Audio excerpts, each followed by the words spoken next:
Hello, everybody. Welcome to #caffeinated.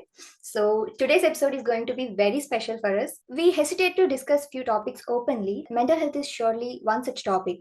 So, we have Ms. Zarina here with us to discuss the same topic. Hello, Zarina. Welcome to #caffeinated.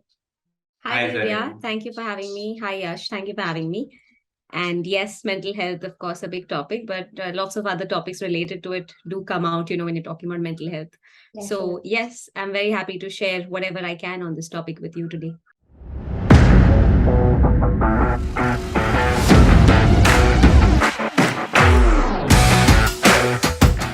Zarina Poonawalla is certified intelligent leadership coach, emotional intelligence practitioner, life coach, peak performance coach, celebrity coach, executive coach, NLP, CBT, and educator. She has also been awarded in Women's Excellence Award in Leadership Contribution, Iconic Women Creating Better Lives, and Mental Health Awareness. We take the honor to invite her to today's episode. Thank you very much for the introduction. And thank you for having me. Just imagine us having the same conversation over a cup of coffee in person. That would be really great. But unfortunately, this is the reality now. We are living in a virtual world. So, speaking of which, work from home has become favorable in many terms for most of us. But some of us are feeling trapped and feeling like we are stuck in a position, and it is leading to many negative emotions. So, how do we deal with such stress, anxiety, or such emotions? All right. So, Vidya, the thing is, work from home was never not a concept. It's just that because we want to look busier and we want to look more productive, we live in hustle culture. So we want to do this and that and this and that, and we just have to be busy all the time, right? So there's a difference between being busy people and being business people. Being just, you look busy and whether you are productive. Work from home has been productive, but it has been extremely taxing also because, there has been no way out. You have no activities. Now, of course, we are in the post-pandemic world. So that has changed a bit. But the essence of anything comes from something known as the law of diminishing marginal utility. You heard of it? Yes. So, everybody was like, oh, we are so stressed at work and we're tired. We just want to be at home. We just want to be at home. Then you got a chance to be at home. Now you want to go back to work. It's like you're eating your favorite food. If your favorite food is pizza, you'll enjoy it the first day, second day, third day. And then after that, you'll be like, that's enough. I want dal chawal. I'm done with pizza. So work from home has been taxing. It's also just, the law by itself that human beings are very unsatiated. We get done with one thing, we want something else. Stress by itself comes from the fact that we cannot match up to life's demands from us. So when you're working from home, suddenly the demand was to look after the house, to cook, to clean, to make sure that you have some time off for yourself. Video calling became normal. You're working extra hours. When you're working outside, again, you have to come back and you have to, the whole balancing act. So it is about life's demands that we cannot match up to, that stress us out. Now, these demands are created by us only. Nobody has asked us to do a couple of these things that we do. So stress technically crops from there. And then, of course, financial stress, stress of your relationships. If you're constantly with your partner for so long in the house, or, your parents for so long for that matter, or your kids, you're tired, you're exhausted, you need a break. And the same thing goes for when you're with your colleagues. So it's relationship stress, financial stress, work stress. So it's a combination of these things that eventually, wherever you are in the world, wherever you work, hybrid model, office or home, it doesn't matter. If you don't know how to deal with stress, it doesn't matter where you are. You're just always going to feel stressed. Yeah. So how do we deal with this? Stress and emotions, both these things must never be controlled. What people try and do is they control these things. They're not meant to be controlled. They are meant to be managed. Because it's like you breathing. Till the time you breathe, your problems are going to continue, right? So you see somebody's machine in the ICU, okay, and if they're on the ventilator, the machine is straight line, means the person is over. If the machine is up and down, matlab, life is there. And the same thing goes for us. Stress is not going anywhere. Problems are not going anywhere. We have to learn how to manage them. And to manage our problems, we need to be more objective about our problems. So one of the things you must do is to detach yourself from the problem, look at the thing, and then deal with it, not very personally, but more objectively. The second thing one can do to deal with stress, and this works well in my coaching, I've noticed, is make 2 columns. Okay. In one, you write, what are the things that are in your control? Yeah. One, you write what are the things that are not in your control, because stress happens from the things that we are not in control of, from our uncertainties, from the fears of those uncertainties, and constantly worrying and thinking about it. Yeah, totally. So when you put these 2 things down, I'm in control of this, I'm in charge of this, I am not in control of this, I'm not in charge of this. What I can control, these are the things I need to do, next steps for it. What I cannot control, I have to wait till it plays out. Yes. But sometimes you have to translate it from your mind to see it, because we all want to be too much in control of things, and that is very stressful by itself. So I think these 2 things to begin with really work wonders for people. And the third aspect would be emotional intelligence. Becoming emotionally intelligent really helps dealing with stress and anxiety. And that's not even just me, that's literally research. Like there are studies to prove that. That's a perfect answer. As we are discussing things further, I think mental health is nowadays an igniting topic.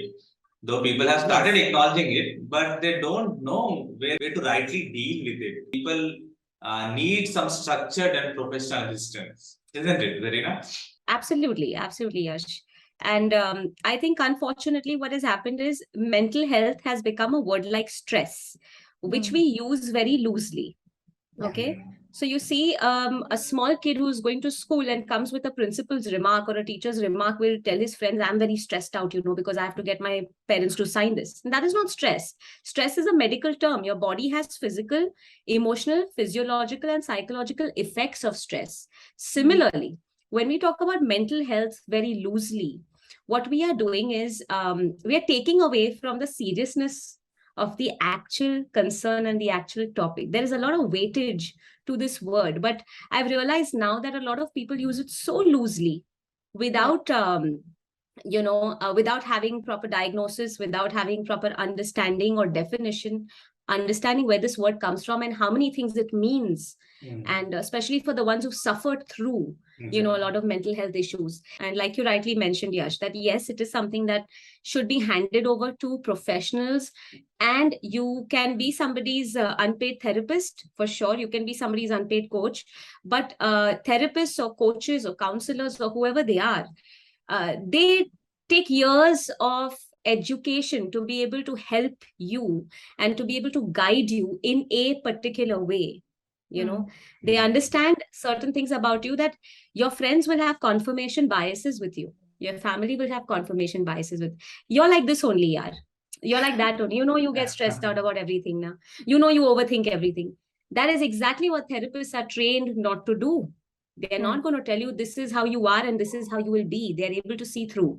So if you are considering unpaid therapy, I understand that is you venting to a friend. You may or may not get tools and techniques to deal with your problem. That is you just, taking a painkiller and your pain will subside. If you want to deal with your problems, take professional help. Go to people. Now, I'm a coach. I don't have a clinical approach myself, but I respect therapists because they have a clinical approach, and some people genuinely need therapists, psychotherapists, or psychiatrists. Mental health issues can go to that level, right? Yes. Disorders or syndromes. So you cannot take these conversations lightly, and like people can't just do them for reels on Instagram and just for followers or likes. It's not one of those things, and it shouldn't be treated as such also. That's what I believe, and I agree with you completely on this. Most of us think it's not necessary, it's going to get normal in few days. So when should we realize that we need some professional help? Honestly speaking, all of us need professional help in some way or the other. You learn science, you learn English, you learn languages. Similarly, you have to learn about yourself. And for self-awareness, it is important to be able to take your mental health and your emotional health, for that matter, seriously. It is a matter of self-awareness.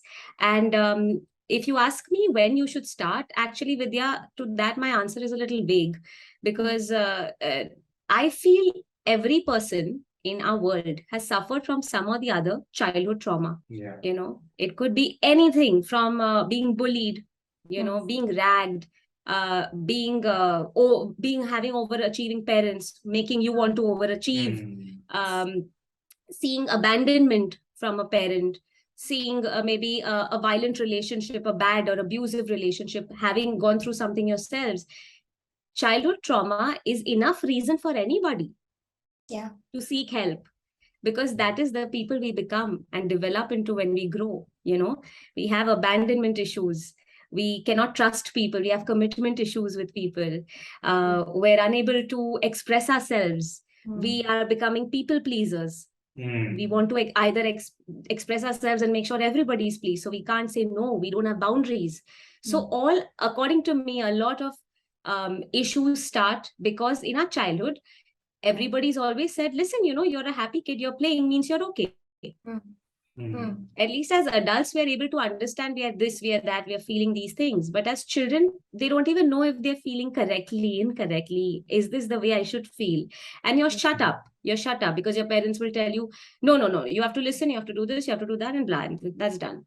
So if you ask me, I think every child should be given the opportunity to have somebody in their lives whom they can actually go to and speak to without having the tag of a counselor or therapist or anything, but just somebody who can understand where they come from and take it from there and then create self-awareness. Yeah, now the same topic actually. Like you said, we are introduced to all these stress in our childhood itself, but we never recognized them. Like you said, some of us were bullied, we were body shamed, we were judged by marks, and all these things happen to us. And they do turn out into greatest fears and pop out in some ugly ways when we grow up. They turn into insecurities, all these incidents. So, as a grown up, how do we unlearn all those things, and how do we, you know, manage ourselves? Very interesting question. So, 80 to 90% of all mental health issues, including disorders and syndromes, come from childhood issues.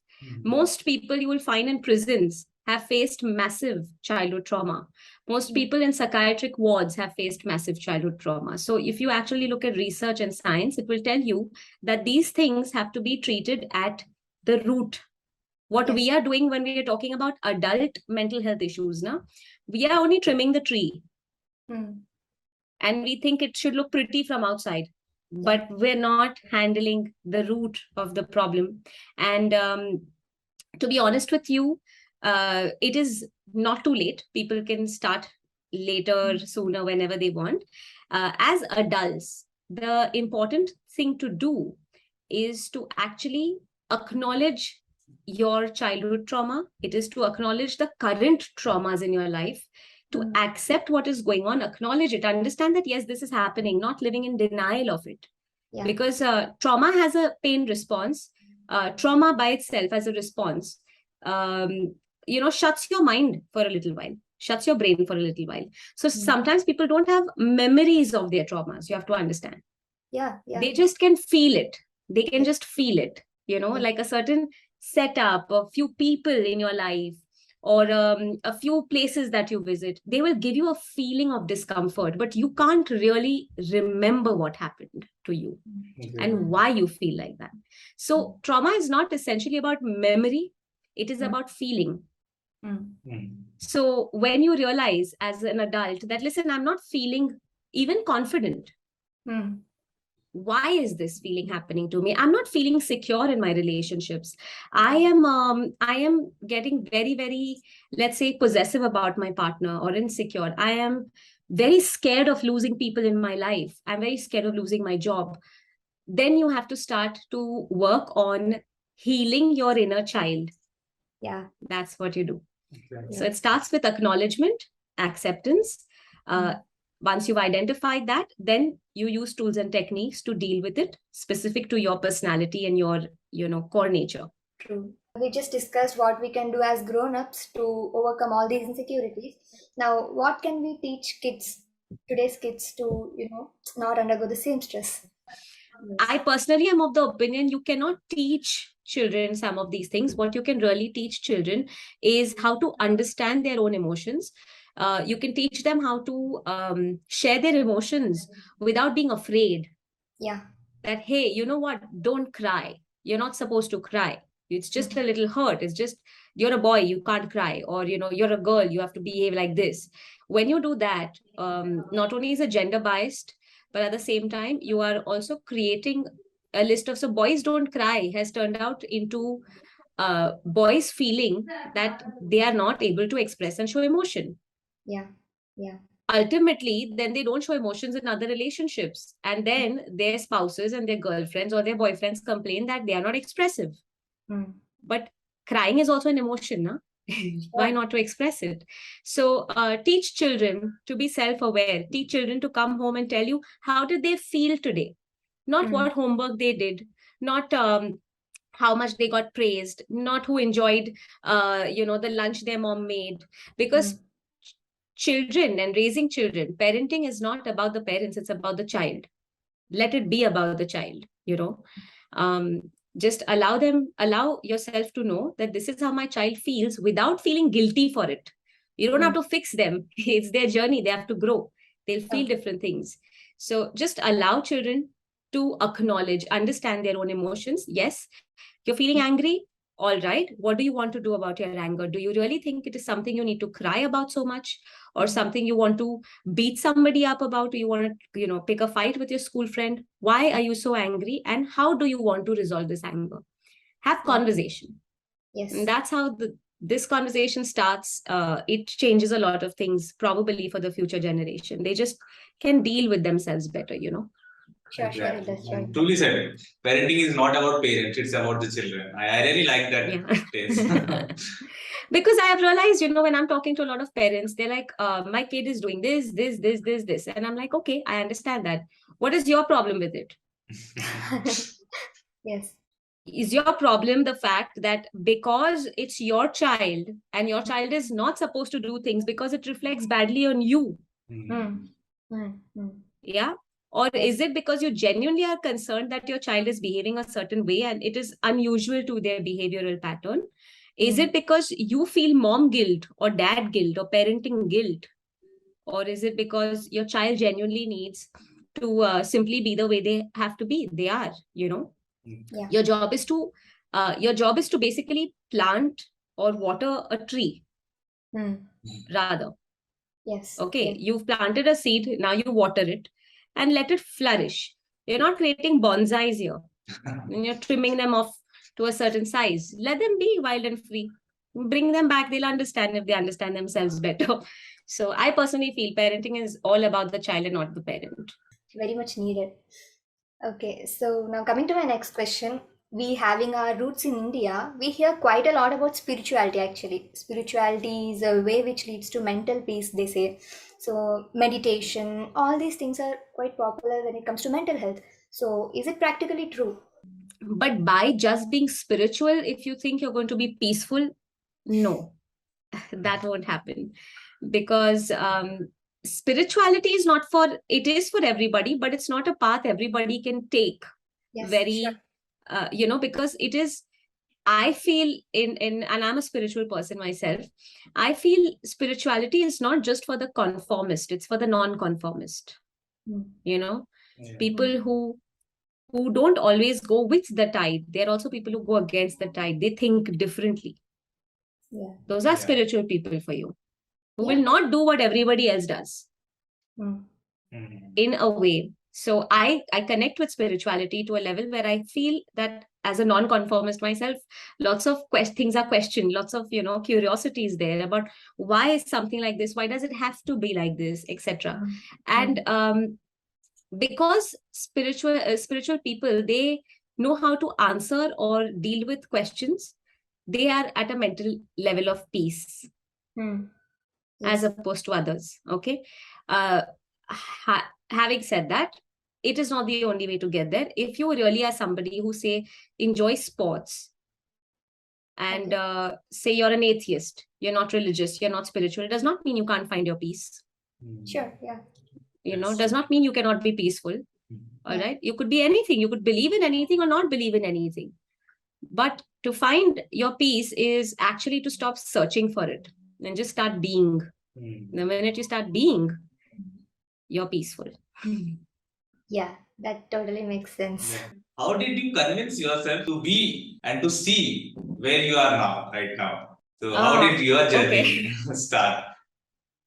So, you know what you just mentioned, Yash, that has to do with, you see, the stresses from life's demands.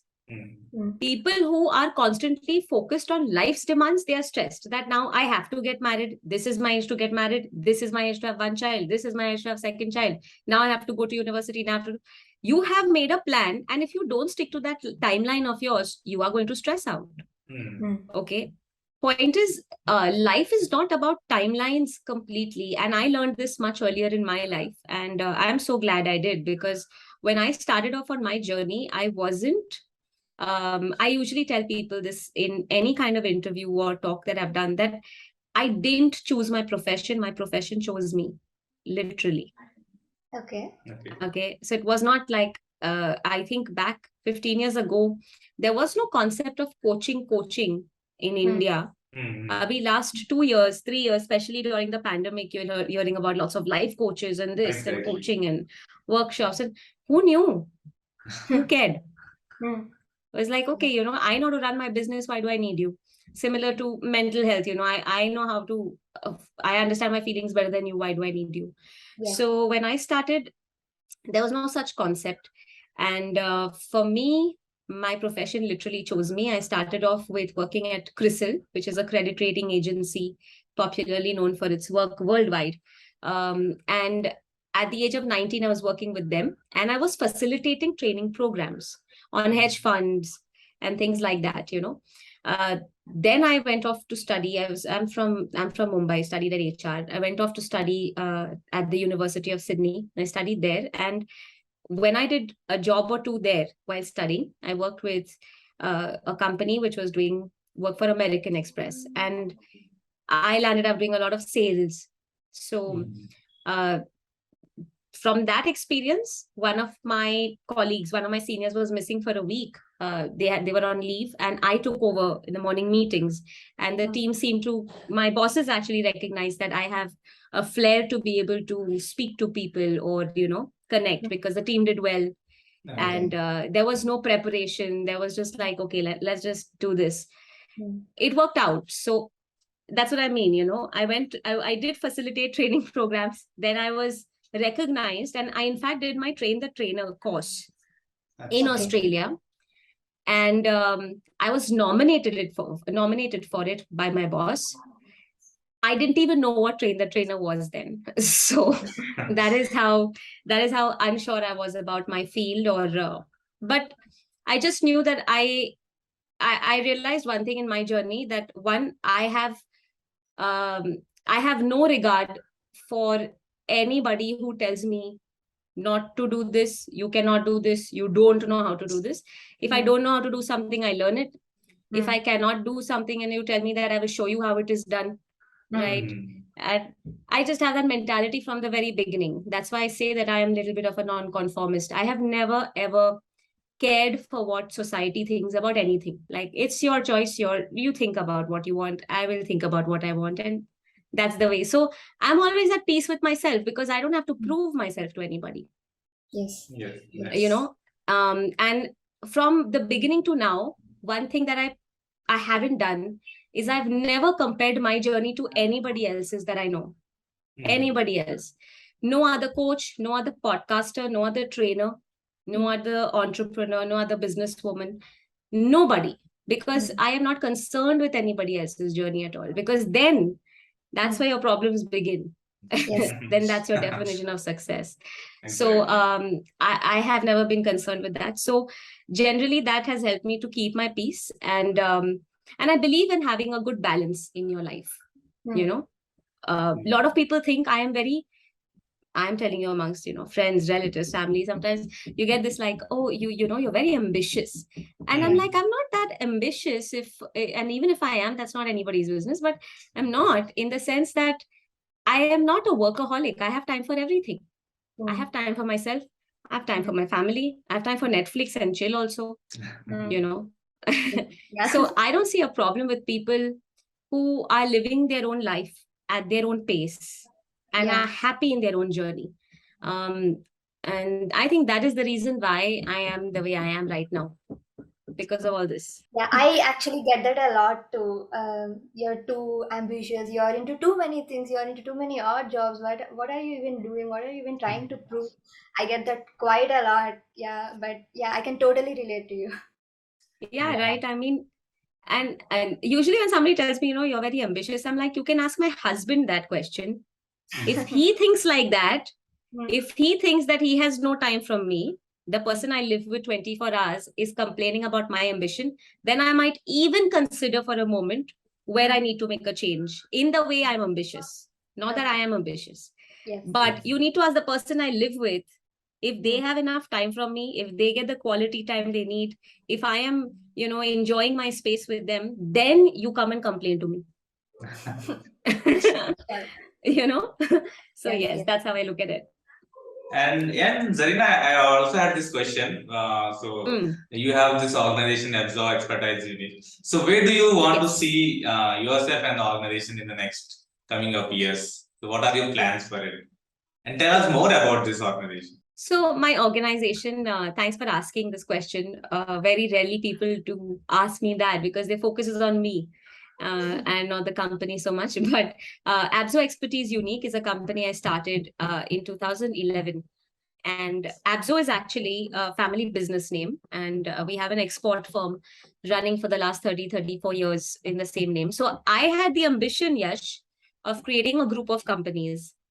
And that's the reason why I continued the same name, although it doesn't have any specific meaning in training or coaching in that sense.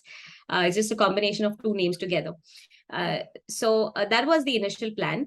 But as I'm growing, evolving as a person, I'm realizing I don't have any 5-year plan or a 10-year plan for my company. I am doing the best that I can, and I know that it's good enough, and it's going to be going in some good direction only. What that direction is, I am sure of. When I reach the destination and exactly how the destination looks, I'm not quite concerned on that front, because so far I'm very, very fulfilled with the journey. And ABBZOH has been into coaching people, leaders across the world. We've been coaching people in different continents, be it, Africa, we're in Dubai, we're in UAE, we're everywhere. I have a lot of clients around the world, and it's a growing business. So even podcasting and all that now comes under that when I'm talking about few things. So an extension of ABBZOH is now the Life Manifesto, which probably will have its own journey. So far so good, and that's how I look at it, Yash, from that perspective. And we wish you all the best, because being an entrepreneur and managing all the different arts together, it is really a tough job, and you have been excelling it.